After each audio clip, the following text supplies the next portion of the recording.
자, 공유가 됐나요? 예, 됐습니다. 네, 잘 나오고 있습니다. 예, 예. 감사합니다. 자,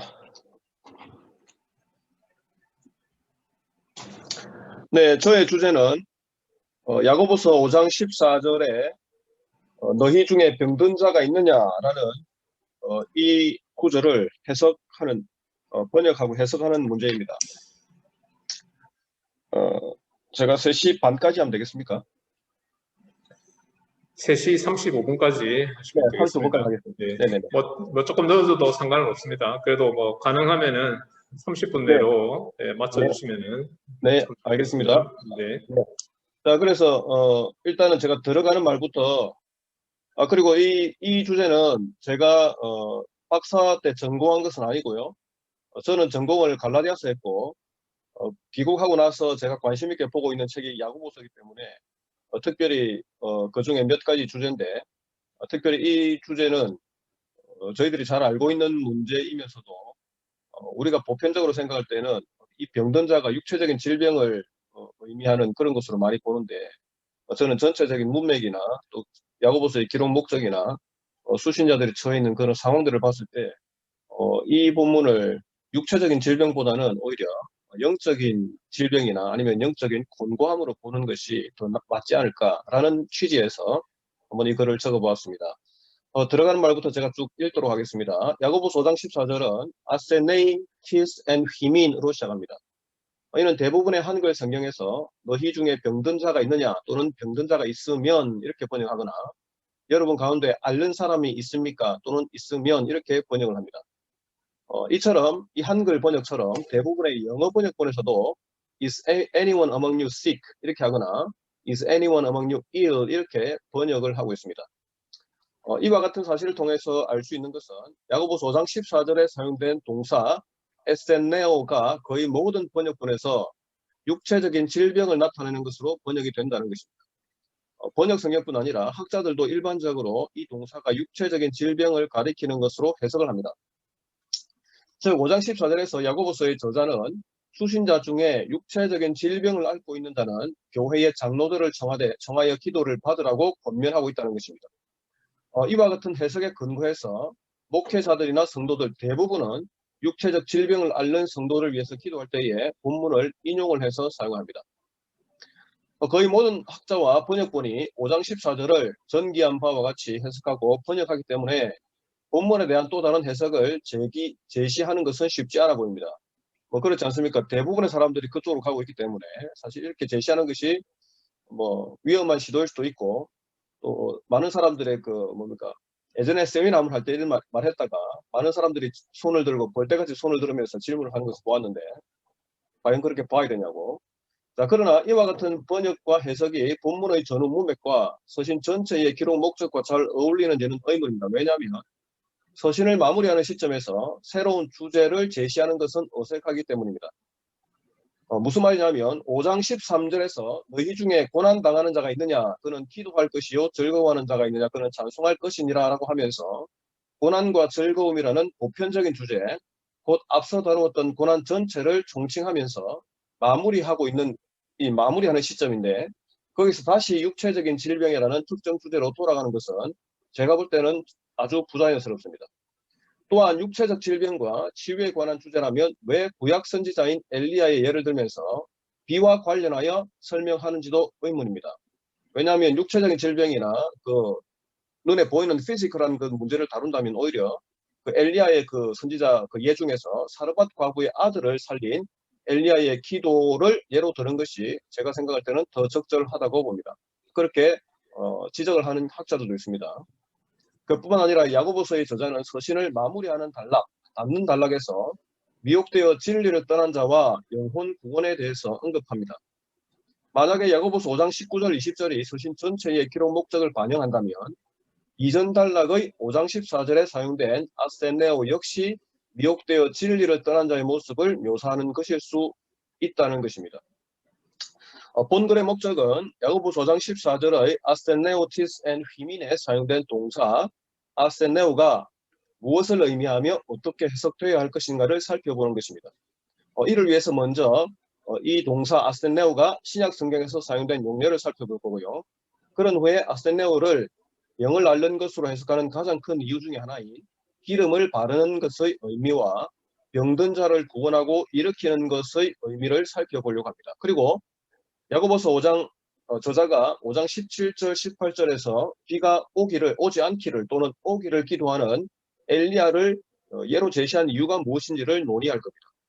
그런 후에 야고보서 5장 14절이 이어지는 문맥이면서 서신 전체를 결론짓는 5장 19절 20절과 관련하여 어떻게 해석되어야 할 것인지를 논의할 것입니다. 이 모든 논의를 통해서 야고보서 5장 14절의 아스텐네오는 육체적인 질병을 지칭하는 것이 아니라 오히려 영적인 질병 혹은 영적인 곤고함을 나타내기 위해서 사용되었음을 제가 논증을 해보려고 합니다.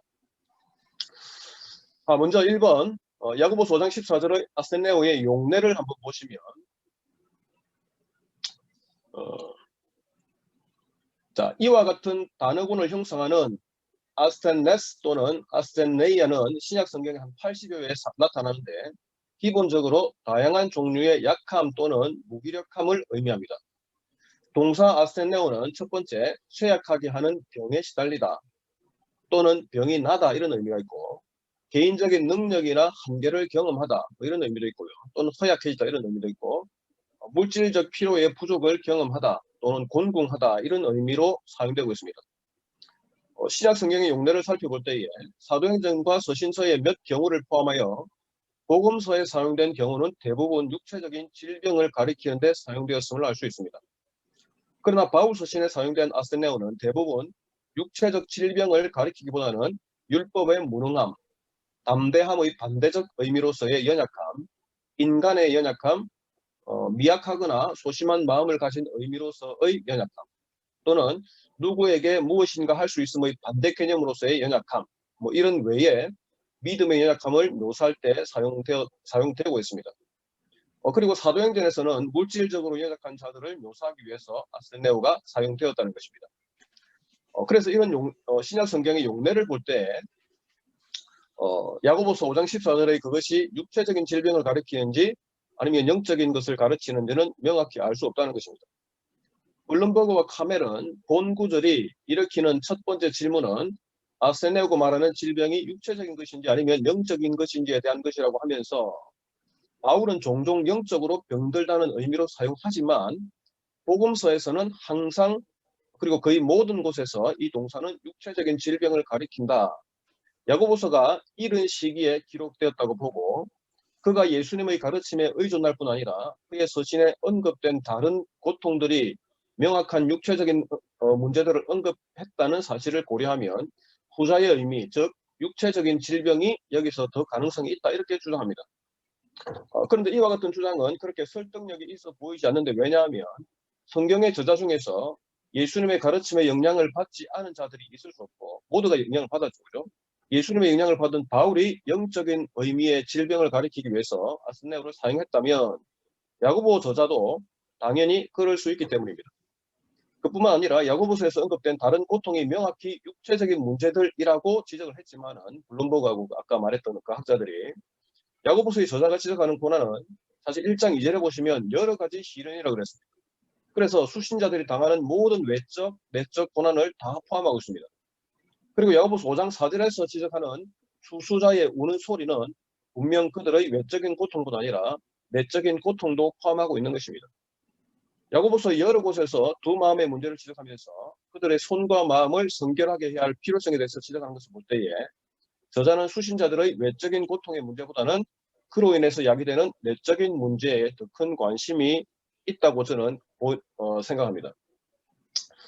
맥나이트 역시 아스텐네오가 육체적, 영적, 정신적 연약함뿐 아니라 죽음을 눈앞에 둔 자를 묘사할 때 사용된다고 말하면서 야고보서의 저자가 어떤 종류의 연약함을 말하며 얼마나 아픈 것을 염두에 두고 있는지를 물어보아야 한다고 말합니다. 그러면서 야고보서 5장 14절의 아스텐네오는 육체적인 질병을 말하는데 그 이유 중 하나는 너희 중에 병든 자가 있느냐 그는 교회의 장로를 청할 것이요라고 말했기 때문입니다. 이렇게 주장을 합니다. 즉 이 병자는 장로에게 직접 갈 수 있는 처지가 안 될 정도로 심각한 병에 걸리거나 심지어 거의 죽음에 이른 자라고 이렇게 보고 있다는 것입니다. 그러나 5장 14절에서 저자는 분명 병든 자에게 교회 장로들을 정하라고 하고 있기 때문에 만약 그것이 육체적인 질병을 가리킨다고 하더라도 그가 죽을 병에 걸려서 병상에 누워 아무것도 못하는 정도는 아닐 가능성이 크다. 저는 그렇게 봅니다. 뭐 그렇게 본 학자들도 있고요. 모티어는 앞서 제기한 근거 외에 그 병든 자의 병이 상당히 깊음을 암시하는 4가지 사실을 더 지적하는데요. 첫 번째, 5장 13절에서는 고난을 겪는 자에게 기도하라고 하지만은 5장 14절에서는 장로의 기도만을 언급하고, 두 번째, 그 병든 자를 녹초가 된 또는 지쳐버린 사람이라고 묘사하고 함노죠. 세 번째, 5장 14절의 믿음의 기도는 병든 자의 믿음이 아니라 장로들의 믿음을 지적하고, 네 번째, 5장 14절에서 장로들이 병든 자를 위해 기도할 때에 에피, 그러니까 오브 이렇게라는 이 전치사를 사용하는 것은 마치 이 기도하는 사람들이 이렇게 위로 이렇게 굽혀서 침대에 누워 있는 자 위로 엎드려 기도하는 그런 자세를 묘사하기 때문이라 이렇게 주장을 하고 있습니다. 그러나 이와 같은 사실은 5장 14절의 아세네오가 영적인 질병을 의미하더라도 설명이 충분히 가능하다고 저는 그렇게 봅니다. 왜냐하면 첫 번째, 저자는 5장 14절에서 장로들을 청하여 기도를 받으라고 했기 때문에 기도를 청하라고 받으라 해놓고 자기가 기도할 수는 없잖아요. 당연히 장로들이 기도해야 되죠. 두 번째, 이후에 살펴보겠지만은 캄노는 영적 의미에서의 곤감을 의미할 수도 있기 때문이고요. 세 번째, 5장 14절의 믿음의 기도가 장로들의 믿음을 가리키는 것이 어색하지 않는 것은 이후에 보겠지만은 5장 19절 20절에서도 저자는 수신자들에게 내 형제들아 너희 중에 미혹되어 진리를 떠난 자는 누가 돌아서게 하면 죄인을 미혹된 길에서 돌아서게 하는 자라고 하면서 믿음 있는 자들이 연약한 자들을 이끌 것을 명하고 있습니다. 그래서 믿음 있는 장로들을 택해서 믿음이 더 좋거나 아니면 교회 리더를 택해서 기도를 받는 것은 당연하고 그들의 믿음을 보는 것은 당연한 것입니다. 그 다음에 네 번째 5장 14절의 에피의 사용은 영적으로 병든 자를 위해서 부름받은 장로들이 둘러서서 그에게 손을 얹고 기도하는 모습을 묘사할 수도 있기 때문에 꼭 그것이 이 4가지 앞서 지적했던 것이 육체적인 질병을 서포트하는 그런 근거가 되지는 못한다. 저는 그렇게 봅니다. 이상에서 살펴본 바와 같이 신약 성경에 사용된 아세네오의 용례만으로는 5장 14절의 것이 영적인 질병인지 아니면 육체적인 질병인지 알 수 없습니다. 오직 서신의 문맥에 의존해서 해석할 수밖에 없습니다. 이제 5장 14절의 아세네오를 육체적인 질병을 앓는 것으로 보는 가장 중요한 이유 중에 하나인 5장 14절 B에 기름을 바르는 행위와 5장 15절 16절에 사용된 병든 자를 구원하고 일으키는 것, 그리고 죄를 고백하고 서로를 위해서 기도하는 것에 대해서 잠시 살펴보도록 하겠습니다. 첫 번째, 기름을 바르는 것입니다. 앞서 언급한 바와 같이 대부분의 학자는 야고보서 5장 14절 16절에서 언급하는 내용이 육체적인 질병을 앓는 자를 염두에 둔 것으로 봅니다. 그 첫 번째 이유가 기름을 붓는 것입니다. 어떤 이는 고대 세계에서 기름이 의약품으로 사용된 것에 주목하면서 초대 교회로부터 시작해서 수세기 동안 교회에서도 병자들을 치유하기 위해서 기름 부음을 수단으로 사용했다고 봅니다. 현대의 많은 학자는 이와 같은 고대의 관행에 대해서 언급하기는 하지만은 야고보서 5장 14절의 기름 부음이 병을 낫게 하려는 것이라고 그런 주장에는 대부분 다 회의적으로 보고 있습니다. 왜냐하면 기름이 모든 종류의 질병에 대한 약으로 적합하다고 생각할 수 없고 기름이 상처 치료를 위해서 사용된 것 외에 질병의 치료를 위해서 사용된 기록이 없을 뿐 아니라 그 치료약을 사용하기 위해서 의사를 부르기보다는 장로를 불러야 할 이유도 설명하지 못하기 때문입니다. 그리고 기름 부음이 일반적인 치유의 수단이라면 성경에 더 자주 언급되었을 것인데 성경에는 거의 언급되지 않고 야고보서 본문에서는 오직 장로들에게만 적용이 되었기 때문에 그렇게 신빙성이 없다고 봅니다. 디벨리우스라는 학자는 5장 14절의 주의 이름으로 기름을 바르며에서 저자의 강조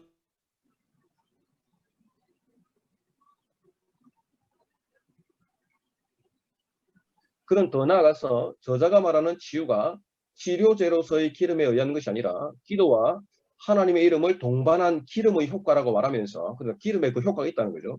완전한 민간요법은 아니지만은 기름이 주의 이름에 의해서 나타나는 신적 능력의 매개체 역할을 한다고 말함으로써 그 이전 주장을 오히려 희석시키는 그런 주장을 하고 있습니다.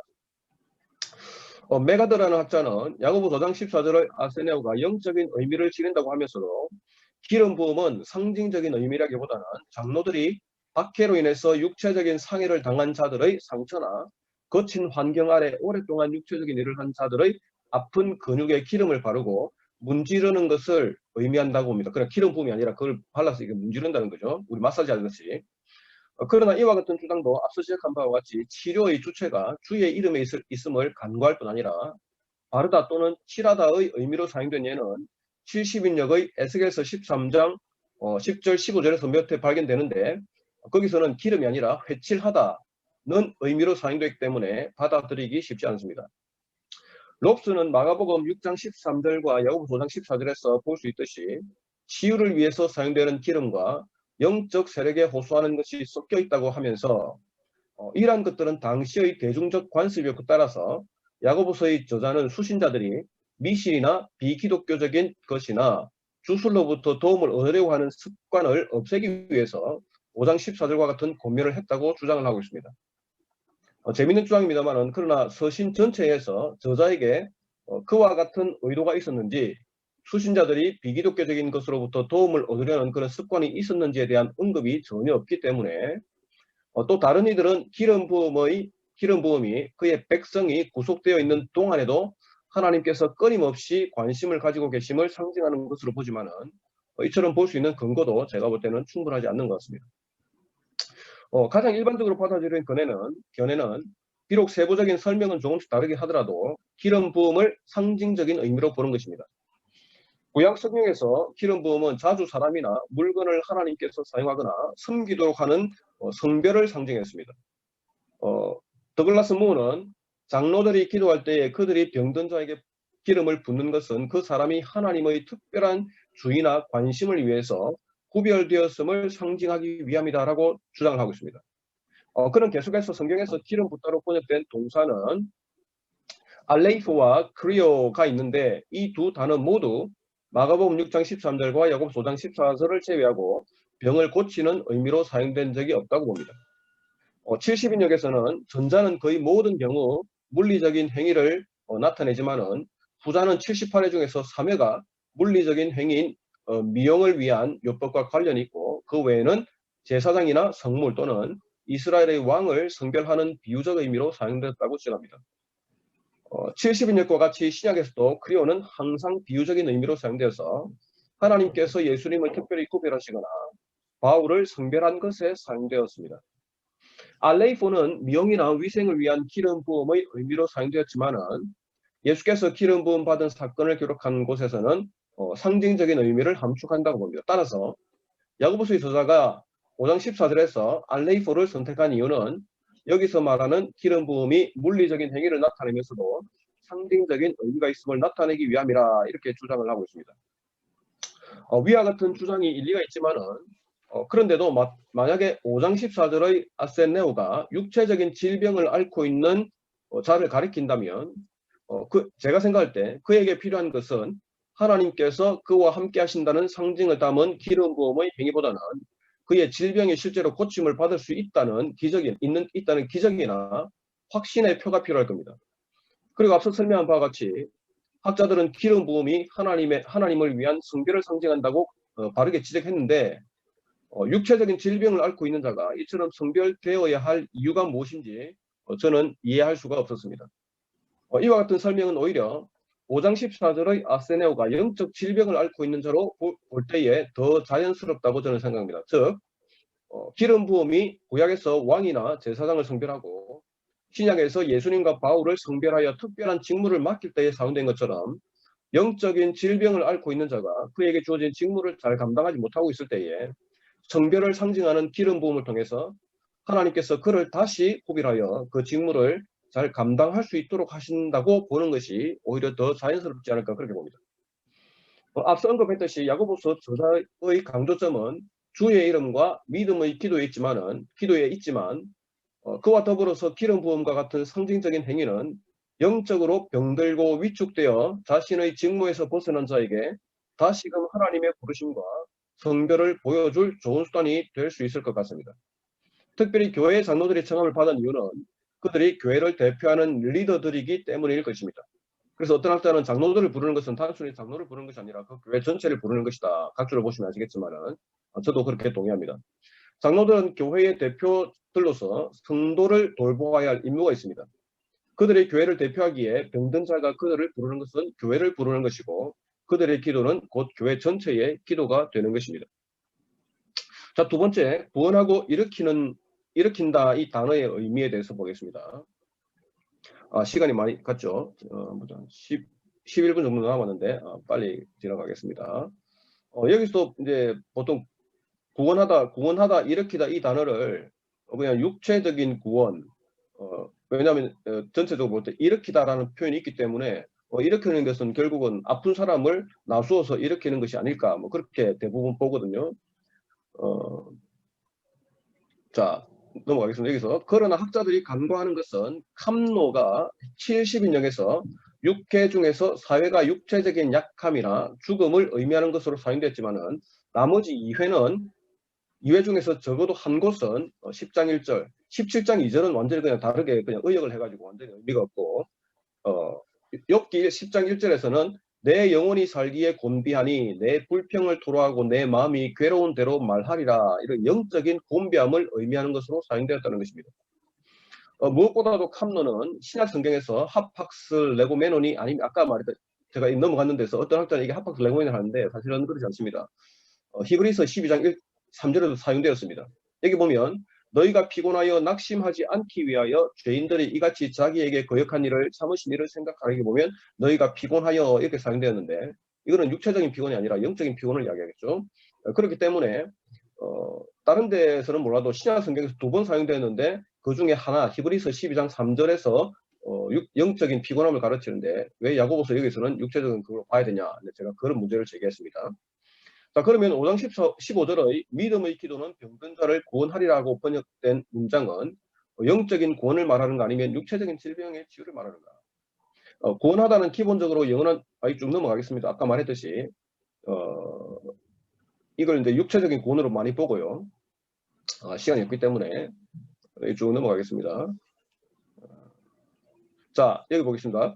5장 15절의 믿음의 기도는 병든 자를 구원하리라는 육체적인 질병의 치유로 보는 이유 중 하나는 이어지는 문장에서 주께서 그를 일으키시리라고 했기 때문입니다. 데이비즈는 에게이로는 소조가 육체적인 치유임을 나타낸다, 일어서는 것이나 자신의 침상을 걷어서 가는 것은 치유의 자연적인 결과이다, 이렇게 주장합니다. 리차드슨 외의 학자들은 에게이로가 소조와 거의 같은 의미의 동의어로 봅니다. 저자는 같은 단어의 반복을 피하고자 동의어를 사용했을 뿐이라는 것입니다. 앞서 나타난 단어들을 육체적 질병의 치유를 의미하는 것을 본다면 당연히 에게이로도 앓던 그 자리에서 고침을 받고 일어나는 것을 의미하겠습니다. 그러나 일으키다는 동사는 여러 가지 의미로 사용되는데 보면 깨우다, 죽은 자를 일으키다, 그 다음에 병자를 일으키다 등이 있고, 그리고 많은 경우에 예수께서 죽음에서 살아나신 것을 묘사할 때 사용됐을 뿐 아니라 그다음에 신자의 종말론적인 부활을 의미할 때도 있습니다. 그렇기 때문에 이 에게이로 자체도 단순하게 육체적으로 사람을 일으키는 것에만 사용되지는 않았다는 것입니다. 자, 그래서 어떤 이는 에게이로가 영적인 의미가 있으려면 종말론적인 부활을 의미할 것인데, 그 종말론적으로 많이 보는데, 만약 그렇다면 현재 치유가 필요한 자에 대한 하나님의 현재 행동을 요구하는 본문과는 맞지 않다고 봅니다. 그래서 종말론적이라고 해서 무조건 그냥 마지막 날만 보는 거죠. 그러나 우리가 알듯이 종말론은 현재를 전제로 하지 않습니까? 종말론적이라 그러면 현재 시작해서 마지막 날 끝나는 거 아닙니까? 그렇기 때문에 이것을 종말론적으로 본다 해도 전혀 문제가 없는 것은 지금 구원을 받은 것은 결국 마지막 날 예수님 다시 오실 때 확정되는 것이라, 그렇게 제가 주장하고 있습니다. 자, 그 다음에 2장 3절 혹시 죄를 범하였을지라도 사하심을 얻으리라. 제가 시간이 많이 못하겠고요. 좀 넘어가서. 자, 여기 보겠습니다. 5장 16절은 앞선 내용을 영적인 질병으로 볼 때 더 쉽게 이해가 됩니다. 5장 14절에서 말한 병든 자는 영적으로 피곤하고 지쳐있는 상태, 즉 grow weary 이렇게 번역된 것입니다. grow weary, 아까 히브리서 그죠? 즉 영적으로 침체한 상태를 말합니다. 영적 침체를 겪는 자는 미혹되어 진리를 떠날 가능성이 농후합니다. 진리를 떠났다고 해서 교회 공동체를 떠나는 것은 아닙니다. 왜냐하면 5장 19절에 보시면 너희 중에 미혹되어 진리를 떠난 자를 누가 돌아서게 하면이라고 했기 때문입니다. 그들은 단순히 영적 침체기에 빠진 자들일 수 있지만 죄를 지은 자들일 수도 있습니다. 왜냐하면 5장 20절에 보면 죄인을 미혹된 길에서 돌아서게 하는 자가 그의 영혼을 사망에서 구원할 것이며 거단 죄를 덮을 것임이라고 했기 때문입니다. 미혹되어 진리를 떠난 자들은 두 마음을 가지고 삽니다. 두 마음이라는 표현이 야고보서에서 정확하게 두 번 나옵니다. 즉 믿음이 없으면서 믿음이 있다 하고 스스로 그리고 남을 속입니다. 자기를 속이고 남을 속인다는 것입니다. 그래서 속이지 말라 또는 속지 말라 그런 표현들이 나옵니다. 믿음이 있다고 말만 하고 실상은 그 믿음에 합당한 행함이 없는 삶을 살고 있습니다.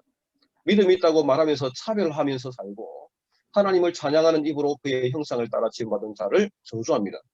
하나님의 지혜를 가졌다고 하면서 땅의 지혜로 말하여 혼란과 모든 악한 일을 일으킵니다. 그들은 공동체 내에서 싸움과 다툼을 일으키고 서로 비방하고 하나님을 믿는다 하면서 자기 뜻대로 모든 것을 할 수 있다고 생각하면서 살고 있습니다. 야고보서의 수신자들에 속한 공동체에서 일어나고 있는 일들을 보면 결국 그들 중에서 영적으로 병든 자들이 일으키는 문제가 서로에게 얼마나 큰 악영향을 미치는지 알 수 있습니다. 그와 같은 병든 자들은 교회의 지도자들이 찾아가서 기도하여 그들의 원래 자리, 원래 직분으로 돌아올 수 있도록 도와야 되는 것입니다. 만약에 그들이 죄가 있고 그 죄로 인해서 서로에게 악한 영향력을 미치고 공동체를 파괴한다면 그들은 서로에게 죄를 고백하면서 병 낫기를 위해서 서로를 위해서 기도해야 된다는 겁니다. 그렇기 때문에 그 문맥 흐름상 여기서 서로를 위해서 기도하라는 내용이 나올 수밖에 없는 것입니다. 자, 그 다음에 엘리야의 기도인데 아까 지적했듯이 왜 엘리야의 기도 중에서 엘리야가 하나님께 비가 오기를 또는 비가 오지 않기를 기도하고 있느냐. 오히려 육체적인 질병이면 그 과거의 아들을 살리는 그것이 더 낫지 않느냐 지적했지 않습니까? 자, 그것은 제가 볼 때는 구약을 인용할 때도 그 문맥 전체를 단순한 그 사실뿐 아니라 문맥 전체를 가져왔기 때문에 그 문맥을 잘 보아야 하는 것입니다. 제가 쭉 넘어가고요. 자, 여기 보시면 야고보서의 저자가 5장 17, 18절에서 비가 오지 않기를 그리고 비가 오기를 위해 기도한 엘리야의 이야기를 인용한 이유는 분명 당시의 상황과 야고보서 수신자들의 상황이 유사했기 때문일 것입니다. 엘리야가 처한 상황을 잘 보여주는 것은 여기인데요. 제가 읽어보면 유다의 아사왕 제18년에 오므리의 아들 아합이 이스라엘을 왕이 되니라. 아합이 그의 이전의 모든 사람보다 여호와 보시기에 악을 더욱 행하여 시돈 사람의 왕 엣바알의 딸 이세벨을 아내로 삼고 가서 바알을 섬겨 예배하고 바알을 위하여 제단을 쌓으며 또 아세라상을 만들었으니 그는 그 이전의 이스라엘 모든 왕보다 심히 이스라엘 하나님 여호와를 노하게 하시니라. 자, 여기서 보시면 아시겠지만 위의 구절에서 볼 수 있듯이 하나님을 섬겨야 할 아합은 바알과 아세라상을 만들어 섬기면서 하나님을 노하게 했죠. 이어지는 구절인 여기가 제가 중요하다고 생각하는데 16장 34절을 보면 이게 아니구나. 여기도 이제 제가 좀 넘어가겠습니다. 그래서 비가 오지 않기를 기도한 것은 이 이스라엘 백성 그 리더가 하나님과 그 이방 신들 사이에서 왔다 갔다 하면서 제가 좀 하겠습니다. 잠시만요. 죄송합니다. 이게. 자, 여기 보시면 여기 보십시오. 제가 좀 넘어가서 하겠습니다. 그래서 이 상황을 잘 설명하는 구절이 있는데 열왕기상 18장 21절을 보시면 엘리야가 모든 백성에게 가까이 나가서 이르되 너희가 어느 때까지 둘 사이에서 하려느냐. 여호와가 만일 하나님이면 그를 따르고 바알이 만일 하나님이면 그를 따를지니라. 이 말씀이 나타나는데 이스라엘 백성은 정확하게 두 사이에서 왔다 갔다 하고 있습니다. 이것을 다른 말로 야고보서식으로 표현하면 두 마음을 가지고 있다는 것입니다. 그래서 제가 쭉 뒤에 보면 야고보서에서도 마찬가지로 너희가 세상을 택할 것이냐 하나님을 택할 것이냐라는 그 문구가 정확하게 나옵니다. 세상을 택하면 하나님과 원수가 되고 하나님 택하고 세상과 적가 되는 그런 표현들이 나타나고요. 그렇기 때문에 제가 쭉 설명했고 그 문맥상에 있어서 야고보서의 저자가 이것을 택한 것은 단순하게 그 비 오고 안 오고 그 문제가 아니라 그 비 오고 안 오고를 기도한 그 상황이 어떤 상황이냐.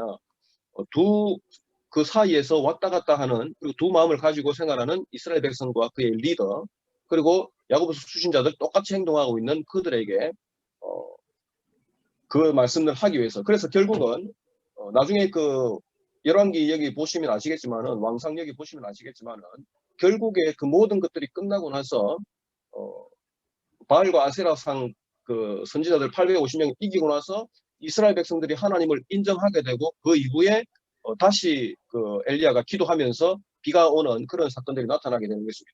이게 결국은 하나님을 인정하게 되는 것입니다. 그것이 야고보서도 마찬가지인 것입니다. 그 다음에 야고보서의 마지막 결론과 기록 목적이 5장 19절 20절 나타나는데 이것도 간단하게 요약을 해드리면 서신서를 보실 때에 최근에 이제 많은 학자들은 오프닝과 클로징을 보고 그 서신의 전체의 내용이나 중요한 그 이슈를 발견할 수 있다라는 그런 것들을 많은 학자들이 인정을 하고 있습니다. 특별히 바울 서신에서 자주 특별하게 나타나지만, 클리어하게 나타나지만은 이 공동서신에서는 그렇게 나타나지 않는다고 보는 학자들도 있지만은, 그러나 제가 봤을 때 5장 19절, 20절은 명백히 야고보서 전체의 클로징이고, 여기를 보시면 야고보 저자가 왜 이것을 기록하고 있는지를 나타내고 있는 것입니다.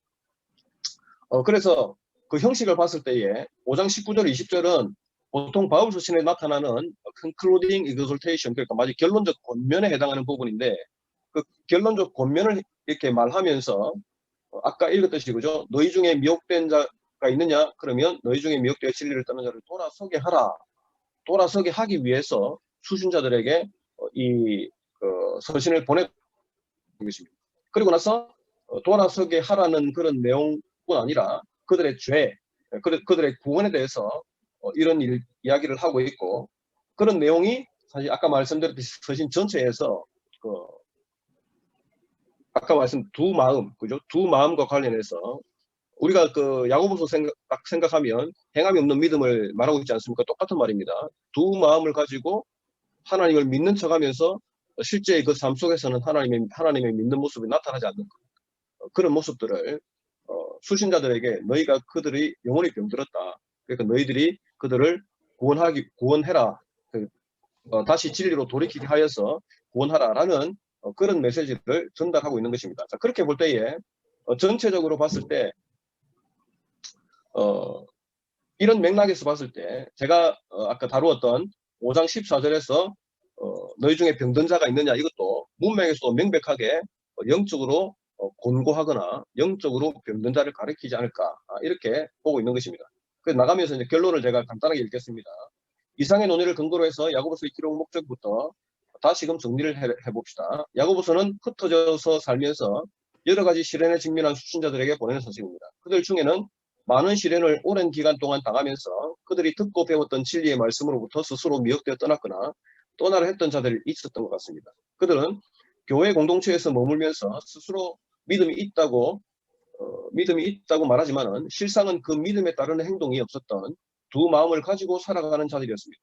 그들의 믿음은 죽은 믿음입니다. 야고보서의 저자는 수신자들이 속한 공동체를 향해서 미혹되어 진리를 떠난 자를 돌아서게 하여 구원받고 죄 사함을 받게 하라고 권면하고 있습니다. 저자는 서신의 본문 첫 번째 단락에서 시련과 기도의 문제를 다룬 후에 본문 마지막 단락인 5장 13절, 18절에서도 같은 문제를 다룹니다. 따라서 5장 13절은 1장 2절에서 지적하는 바와 같던 수신자들이 경험하는 보편적 고난에 대해서 언급하고, 이어서 구체적인 주제인 육체의 질병을 다루는 것이 아니라 수신자 중에서 영적 질병을 앓고 있는 자들 모두에게 너희 중에 병든 자가 있으면 교회의 지도자들 곧 장로들을 불러서 기도를 받으라고 권면하는 것입니다. 장로들은 교회의 대표들로서 영적 곤고함에 빠진 자들을 위해서 기름을 바르며 기도하여 그들의 원래 직분의 자리로 돌려놓아야 합니다.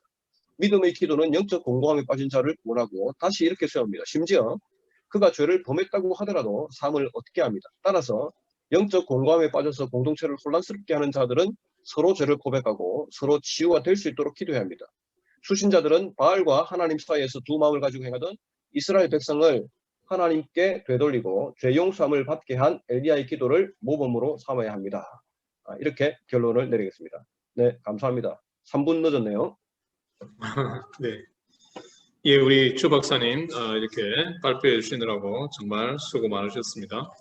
그래서 이제 야고보서 5장 14절에 너희 중에 병든 자가 있느냐라고 하는 이 구절의 해석이 일반적으로 육체적 질병을 가리키는 것으로 이제 그렇게 알려져 있는데, 이제 오늘 주 박사님께서 그게 육체적 질병을 가리킨다기보다는 오히려 이제 영적인 질병이나 아니면 영적인 공고함을 가리키는 것으로 해석이 가능하다. 이제 그런 차원에서 논증을 해주셨습니다. 자, 이제 이것으로서 이제 1부 발표를 마무리하도록 하고, 이제 2부에는 이제 질의응답 시간인데 우리 황대우 교수님께서 2부 질의응답 시간을 이렇게 맡아서 진행해 주시겠습니다. 예, 우리 황 박사님 진행해 주시면 감사하겠습니다.